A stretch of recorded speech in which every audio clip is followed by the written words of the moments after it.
दिव्यांशु जी बिहार से। श्री हरिवंश महाराज। महाराज जी, क्षमा प्रार्थी एवं निराश हूं क्योंकि प्रमाद, आलस्य आदि विकारों को नहीं त्याग पा रहा हूं। महाराज जी, इनको लगता है कि सब कुछ पहले से तय है, सब कुछ मतलब सब कुछ, भगवत प्राप्ति भी। नहीं, तुम्हारे कहने से थोड़ी तय है।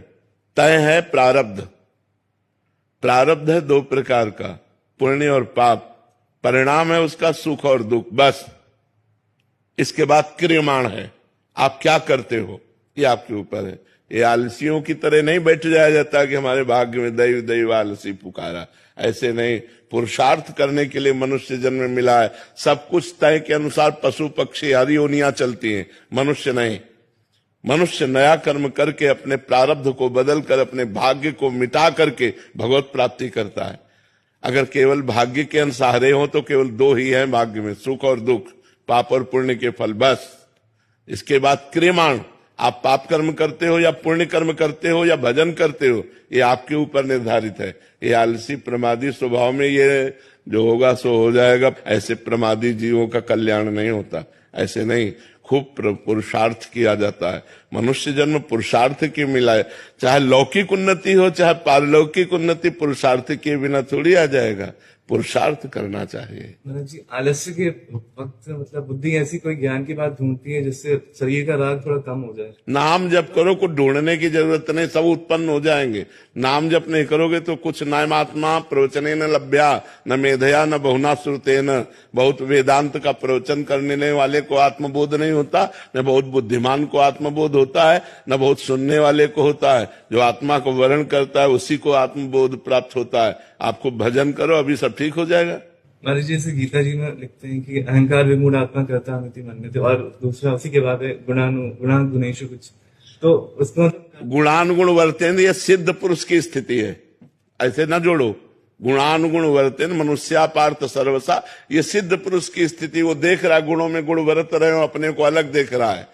और जो है अहंकार विमूढ़ आत्मा, वो अपने को शरीर मानकर कर्म कर रहा है। लेकिन नाम जप करने के लिए थोड़ी मना किया गया है। भगवान ने आदेश किया गीता में, अनन्य चेता सततम यो माम स्मरति नित्सा तस्याहम सुलभा पार्थ नित्य युक्त योगिना। अब भजन न करोगे और बुद्धि भजन काटने के लिए तैयार है कि अहंकार विमूढ़ आत्मा करता हमिति मन्यते। यही तो मनुष्य की दुर्दशा है कि वो गुरुजनों के वाक्यों को, शास्त्र के वाक्यों को पकड़ता नहीं। हम कह रहे कुछ मत करो, शरीर से जो चेष्टाएं, घर परिवार की, व्यापार नौकरी किसानी, वो करो और राधा राधा जपो, देखो सब ठीक हो जाता है कि नहीं हो जाता। कृष्ण कृष्ण जपो, राम राम जप करो, देखो अभी आनंद आ जाएगा।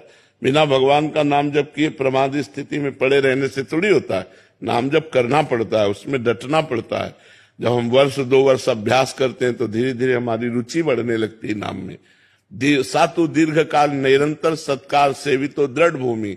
दीर्घ काल तक निरंतर अभ्यास किया जाए तो नाम हमारे हृदय में दृढ़ता पूर्वक चलने लगता है। महाराज जी, जैसे एक उदाहरण आता है कि मैंने आपका सत्संग सुना और श्री नवल नगरी बाबा ने सुना, उनमें इतना ज्यादा परिवर्तन हुआ, मुझमें थोड़ा कम हुआ। और घोर तमोगुणी कोई पुरुष सुने तो उसमें बहुत कम परिवर्तन हुआ। मुझे ऐसा लगता है कि जिसमें जितना सतोगुण है उसी हिसाब से उसका परिवर्तन होगा। तो फिर लगता है हम सतोगुण बढ़ाएं, हम सात्विक भोजन पावें, सात्विक शास्त्रों का स्वाध्याय करें, सात्विक क्रियाएं करें, सात्विक लोगों से मिलें तो हमारा सतोगुण बढ़ जाएगा। हम राजसिक लोगों से मिलेंगे तो राजसिक, तमोगुणी में से तमोगुणी। अब इनका संग किससे रहा? जब ये ड्यूटी करके आते तो 2-3 दिन हमारे संग घूमते, और अब फिर ये हुआ कि जब छुट्टी हुई तो 10-10 दिन हमारे संग, और फिर परिणाम ये हुआ कि नौकरी छूट गई, हमारे संग ही रह गए। तो जैसा करो संग वैसा चढ़ता है रंग। अब 2 मिनट आप सत्संग सुनो, इसके बाद जाके संसारिक रंग चढ़ा लो। तो अपने को चाहिए कि अगर हम सत्मार्ग में चलना चाहते हैं तो हमको वैसा संग का रंग चढ़ाना होगा। हम एक बात केवल पकड़ा रहे तुम्हें, राधा राधा राधा, सब बात भूल जाओ, सब चतुरता भूल जाओ, राधा राधा राधा। फिर देखो तुम्हारे कदम परमार्थ में कैसे दौड़ते हैं। नाम जपना शुरू, नाम जपने में मन को लगाओ। वारी मथे घत होए बरु सिकताते बरु तेल, बिनु हरि भजन न भवतरी या सिद्धांत पेल। जो सिद्ध हैं वो भी भजन करते हैं, जो साधक हैं वो सिद्ध होने के लिए भजन करते हैं। अब देखो सनकादि सिद्ध हैं, हरिशरणम हरिशरणम हरिशरणम। भगवान शिव बोध स्वरूप हैं, लेकिन वो भी अस कई जपन लगे हरिनामा, भगवान का नाम जप करते हैं तो साधक भी नाम जप करता है और सिद्ध भी जप करते हैं। सिद्ध आनंद में नाम जप करते हैं, साधक आनंद प्राप्ति के लिए नाम जप करता है। तो नाम जप में लगो, हमारी सबसे प्रार्थना है। सर्व मंगलकारी भगवान का नाम है, कलयुग केवल नाम आधारा, सुमिर सुमिर नर उतरे पारा। हरिर नामयु हरिर नामयु हरिर नामयु केवलम कलौ नास्ते नास्ते नास्ते गति अन्यथा, और कोई गति नहीं है, केवल नाम है, केवल नाम है, केवल नाम है। नाम जप करो खूब। और भाग्य तो है ही है, आप वृंदावन की रज लगाए हो, वृंदावन आए हो, श्री राधिका कृपा बिन सबके मनन गम। महारानी की कृपा न होती तो आप वृंदावन नहीं आ सकते, हमारे पास नहीं बैठ सकते, आप भगवत चर्चा नहीं सुन सकते। तो भाग्य तो आपके बड़े है ही हैं, लेकिन आप भाग्य के सहारे बैठने वाले प्रवादी मत बनो, आप कर्तव्यशील बनो, पुरुषार्थ करो। मनुष्य जन्म में जिसने जितना पुरुषार्थ किया है उतना ही वो उन्नतिशील हुआ है, चाहे लौकिक हो चाहे पारलौकिक हो। सफलता और असफलता प्रारब्ध के अधीन है, लेकिन हम बार बार प्रयास करेंगे तो हर बार असफलता ही थोड़ी मिलेगी, कभी न कभी सफलता हमें प्राप्त हो जाएगी। जो पुरुषों की स्थिति का श्लोक है वो मैं उसको मतलब नहीं पढ़ के क्या करोगे, सुनाने लगोगे और क्या करोगे, दूसरों को सुनाओगे, अपने अंदर तो स्थिति आएगी नहीं, है नहीं। तो अगर हम नाम जब शुरू करेंगे तो आपके अंदर स्थिति आ जाएगी। नाम भजन से स्थिति आएगी, पढ़ने लिखने से स्थिति नहीं आती। कभी कभी लगता है कि हम सिद्ध हो गए फिर ऐसे। बड़े बड़े सिद्धों को माया परिचय दे देती कि तुम कितने सिद्ध हो। बहुत शिव विरंचिका मोहई को है बपुरान, अस जिय जानि भजी मायापति भगवान। ज्ञानी नाम चेतांश देवी भगवती हिस्सा, बलादा कृष्ण मोहाय महामाया प्रेक्षति। इसलिए सिद्ध न बने साधक बने तो ज्यादा अच्छा रहेगा। और जीवन भर हमने सिद्धों को देखा, वो साधक ही बने रहे। जो वास्तविक सिद्ध रहे हैं वो कभी ऐसा अनुभव नहीं करा है कि हम सिद्ध हैं, वो दिन भर अपनी दिनचर्या में ही लगे रहे, भजन में ही लगे रहे।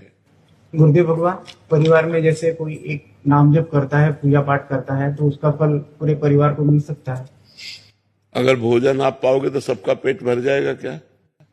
हाँ, भगवत प्राप्ति हो जाएगी तो 21 पीढ़ियां तर जाएंगी। यदि भगवत साक्षात्कार हो गया तो फिर 21 पीढ़ियां तर जाएंगी। हमारी सरकारी व्यवस्था है, ये भागवतिक व्यवस्था है कि यदि आप ब्रह्म प्राप्त हो गए तो आपकी 21 पीढ़ियां तर जाएंगी। जो 14 आगे की 7 पीछे की, तो 21 पीढ़ियां तर जाएंगी। लेकिन ऐसा नहीं कि हम भजन करें, हमारे पूरे परिवार का भजन नहीं, पूरे परिवार को भजन करना चाहिए। अपने ज्ञान से अपना उद्धार होता है, वो ज्ञान अगर आप मान लो तो आपका उद्धार हो जाएगा। तो अपने भजन से अपने हृदय को शीतलता प्राप्त होगी, लेकिन आपके हृदय को शीतलता प्रदान करने के लिए आपको भजन करना पड़ेगा। अगर भजन नहीं करोगे तो शीतलता प्राप्त नहीं होगी। भजन स्वयं कर अप जीव को अपना उद्धार करना चाहिए।